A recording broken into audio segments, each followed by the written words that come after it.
करायची वृत्ती आहे, रात्रंदिवस ध्याना मनामध्ये पती आहे, तसं रात्रंदिवस संतांच्या ध्यानामध्ये तो परमात्मा आहे.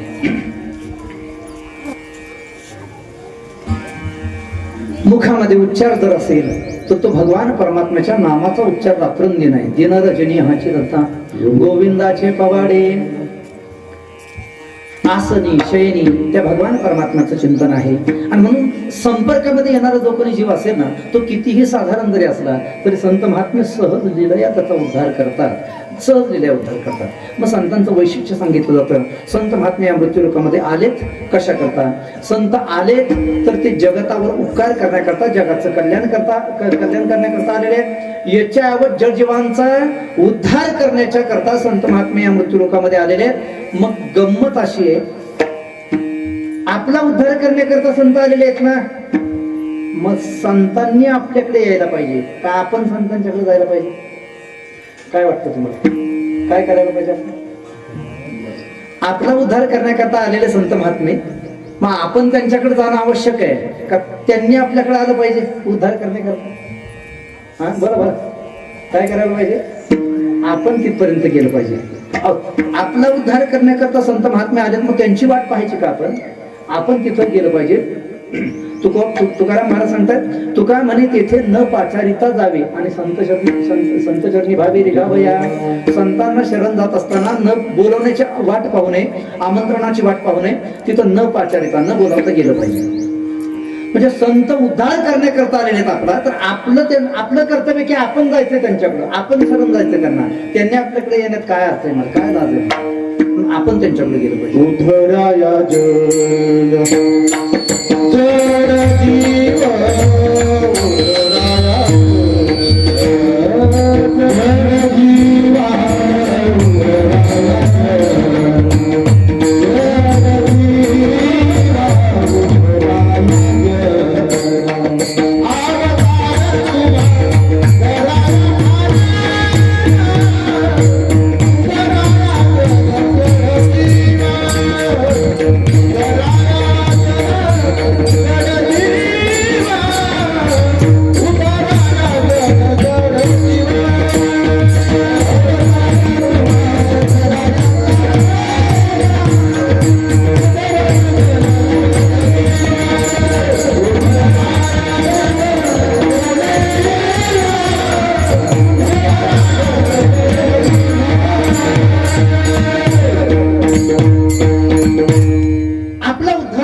आलेले संत महात्मे, आपण त्यांच्याकडे जाणं आवश्यक आहे. म्हणून तर संत महात्म्यांनी आणि शास्त्रांनी बाह्या उभारून सांगितलेलं आहे, सत्संगेन परम प्राप्य दुस्तरम तरतेची रात. सत्संग करा.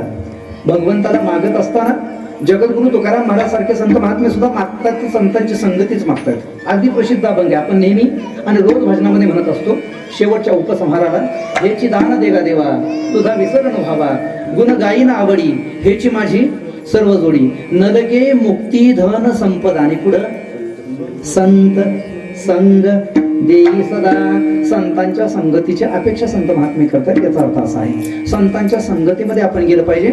आणि परमार्थ करत असताना संतांच्या संगतीने केला तरच तो फलद्रूप होत असतो. मनाच्या मार्गाने केला तर ज्ञानोबा दोन्हीचं चिंतन करतात. मनोमार्गी गेला तो तेथे मुकला, हरिपाठी स्थिरावाला तोची धन्य. आणि संतांच्या संगतीबद्दल बोलत असताना सांगतात, संतांची संगती मनोमार्ग गती आकळावा श्रीपती येणे पते. संतांच्या संगती मनोमार्ग गती. संतांच्या संगतीमध्ये परमार्थ केला पाहिजे. वारंवार हे असे शब्द कानावर याल्यानंतर काही साधकांनी विचार केला, म्हणे महाराज ते आले पैठणला, एकनाथ महाराज पंढरपूरला आले नामदेव महाराजांच्याकडं. आणि नामदेव महाराजांना ते विचारतात, महाराज तुमच्या सगळ्या संत महात्म्यांनी एकच रट लावलेली, म्हणजे कोणती? संतांची संगती करा, संतांची संगती करा, संतांची संगती करा. आम्हाला एक कळत नाही म्हणे. संतांची संगती करायची ठीक आहे, पण का करायची? प्रयोजनम अनुद्दिशनं मंदाह अपि प्रवर्तते. प्रयोजनाच्या सिद्धीशिवाय मंद बुद्धी सुद्धा प्रवृत्ती होत नाही. त्याच्यातला लाभ कळायला पाहिजे. संत संगती करायची ठीक आहे, काय हरकत नाही, पण काय लाभ आहे?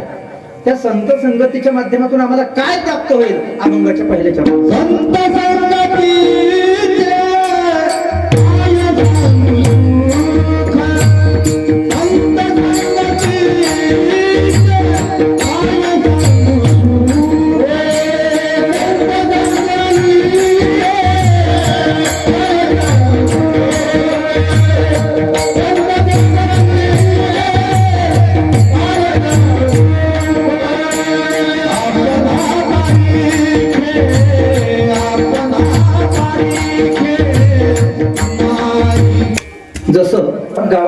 राहत असताना खेडेगावामध्ये असलेला एखादा तरुण मुलगा मुंबईला गेला आणि गेल्यानंतर मुंबई पाहिली, पूर्ण मुंबईमध्ये फिरला, मुंबई पाहिली, जे सगळं काय होतं नव्हतं ते सगळं पाहिलं आणि गावाकडे आल्याच्या नंतर मग 4 मित्रमंडळी भेटतात.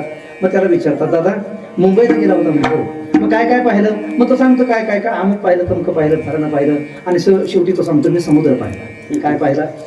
समुद्र पाहिला. समुद्र पाहिला असं म्हटल्याबरोबर मग गावाकडची पोरं म्हणतात, मग सांग ना समुद्र केवढा होता? आता काय सांगत समुद्र केवढा होता?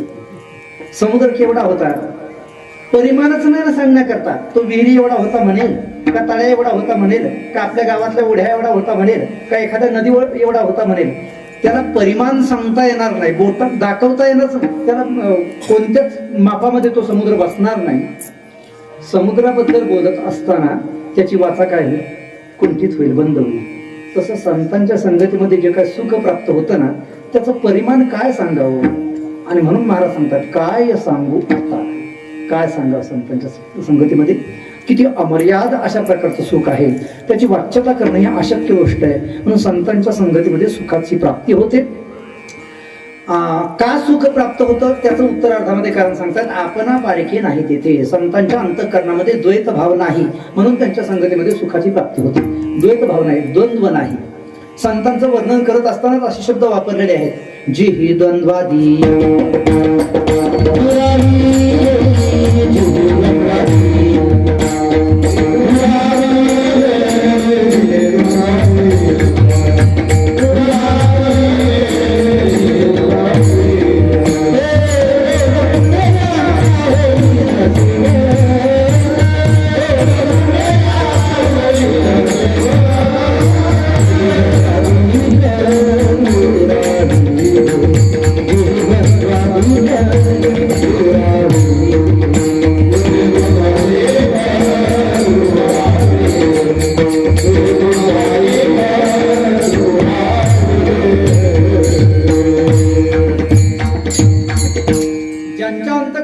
द्वंद्वच नाही त्यांना काय म्हणतात?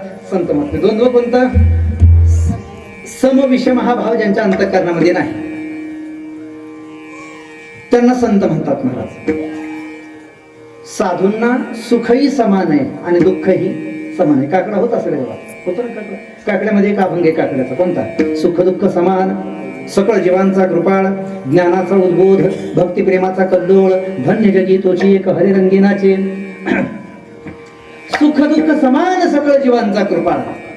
ज्याला सुखही सारखंच आहे आणि दुःखही सारखंच आहे. तुकोबारांना विचारा, तुकाराम महाराज सांगतात, अरे निंदी कोणी मारी, वंदी कोणी पूजा करी, मज हेही नाही तेही नाही, वेगळा तोही पासून.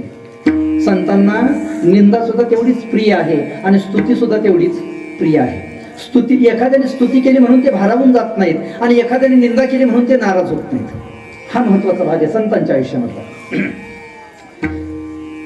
एक साधू महात्मा फक्कड साधू आहे, 4 शिष्य मंडळी सोबत आहेत आणि पांढरे शुभ्र वस्त्र धारण करून एका रस्त्याने निघालेले आहेत. लक्ष देणार का? रस्त्याने जात असताना टवाळखोर पोरांचं एक टोळकं रस्त्याच्या कडेला उभं होतं. त्यांनी या साधूंच्याकडे पाहिलं आणि पाहिल्याबरोबर त्या साधूंकडे पाहून ते टिंगल करू लागले महाराज. कोण?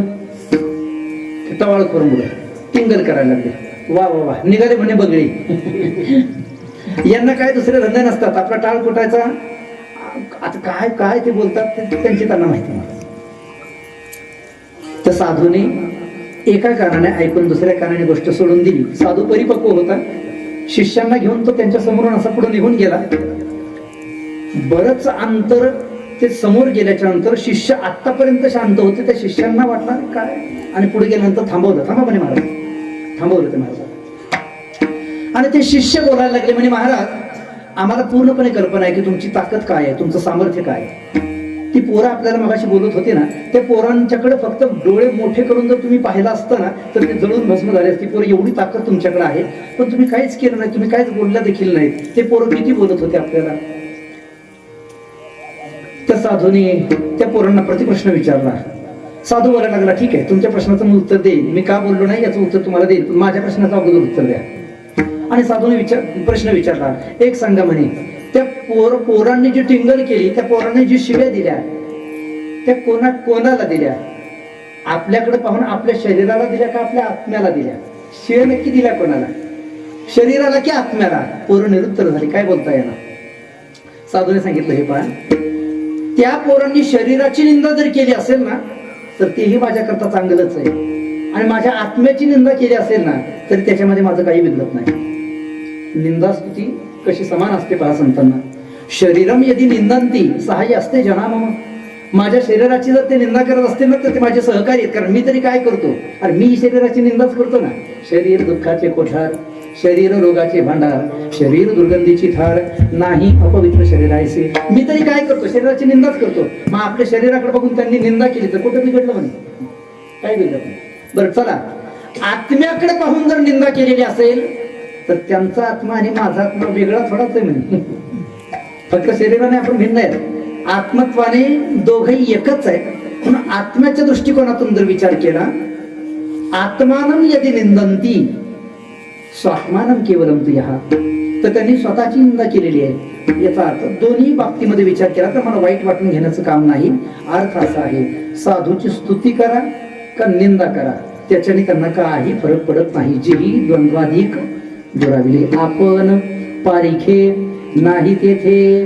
हा माझा व्यक्ती आहे, हा माझा माणूस आहे आणि हा परका आहे, ही भावना ज्यांच्याकडे नाही त्यांना संत म्हणतात महाराज. विठ्ठल विठ्ठल.